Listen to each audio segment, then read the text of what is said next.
grave ou pousser les juges constitutionnels incriminés à la démission si le rapport de la commission d'enquête leur est défavorable.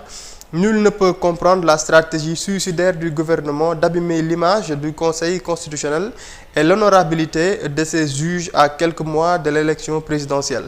Les chemins de traverse expérimentés et empruntés actuellement pour provoquer une crise institutionnelle artificielle dans le but de crédibiliser le rapport des élections présidentielles sont de viles manœuvres vouées à l'échec. Tous les acteurs politiques et la société civile doivent monter au créneau pour fermer la porte définitivement à tous les manœuvres tapis dans l'ombre. Donc loolee la Amadou wax et que mu am itam ci biir wax ji loo xam ne xëy na partagé na ko ak ñu bëri ci Sénégalais yi mooy depuis mbirub audience ak avant loolu lu ci bëri dañu jàpp ne daal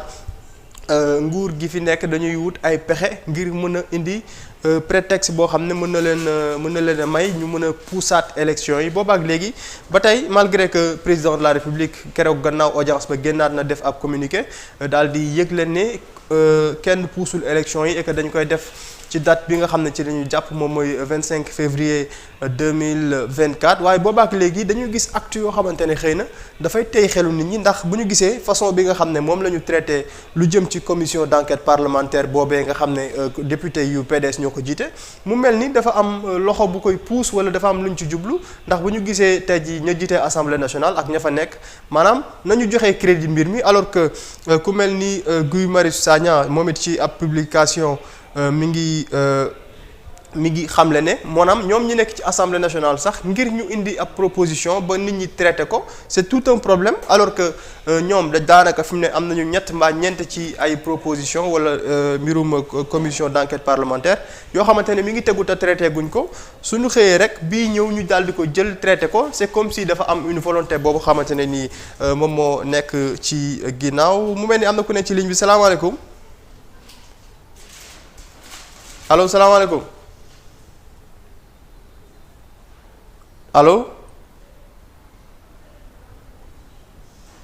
allo salaamaaleykum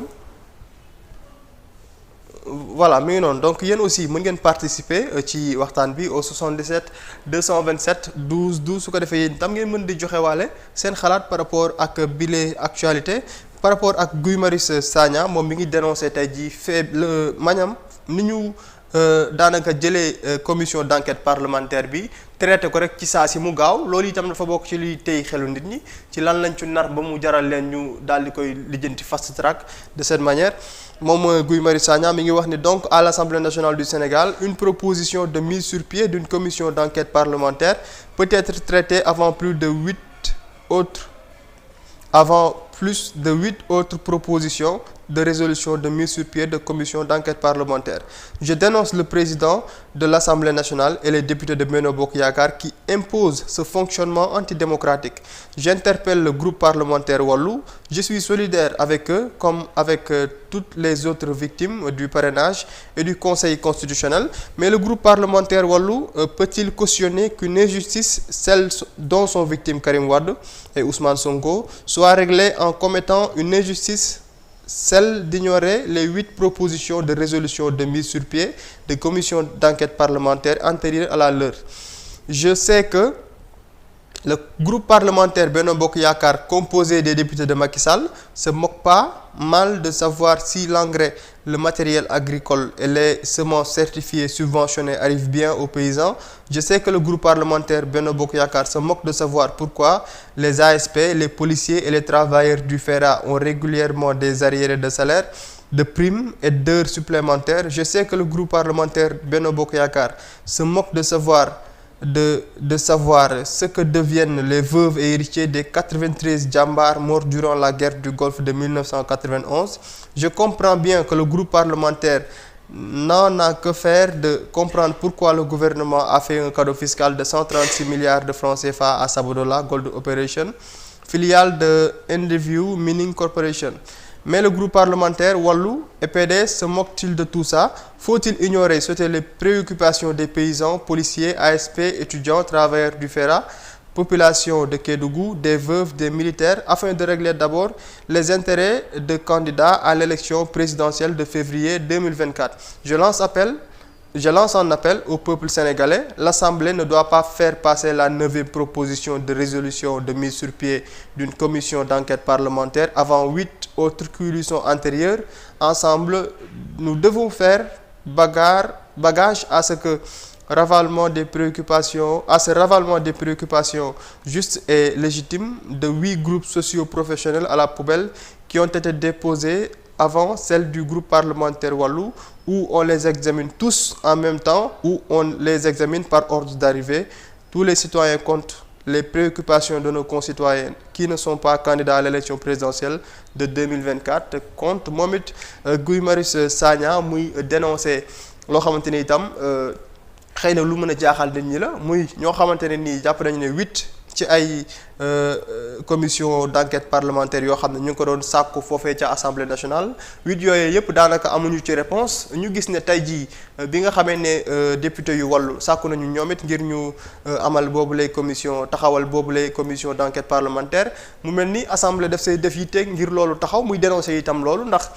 yeneen commission d'enquête parlementaire yi ñu bëggoon taxawal itam dafa jëm ci loo xamante ne nii ay problème yu xëy na ñenn ci askan wi am la moo xam ñi muy tudd ci biir muy ASP yi muy policiers yi ak ñeneen ñoo xam ne xëy na lu jëm ci seen i mbir la ñu bëggoon lijjanti donc itam loolu dina doon lu jaaxal nit ñi loolee lu jëm ci libération bu Bassirou Diomaye Faye fan yi yëpp daanaka ñu ngi koy waxtaanee rawatina ba jotaay boobee amee ca palais de la république ba daanaka waxtaan bi jib fa ba xëy na am ñenn ñoo xam ne wax nañu fa lu jëm ci libération bu Bassirou Diomaye Faye président la mu leen tontu mooy Bassirou Diomaye Faye na dugal ab demande de liberté provisoire boobaak léegi xëy na am na ñenn ñoo xam ne am nañu yaakaar ci lu jëm ci libération ngir ñu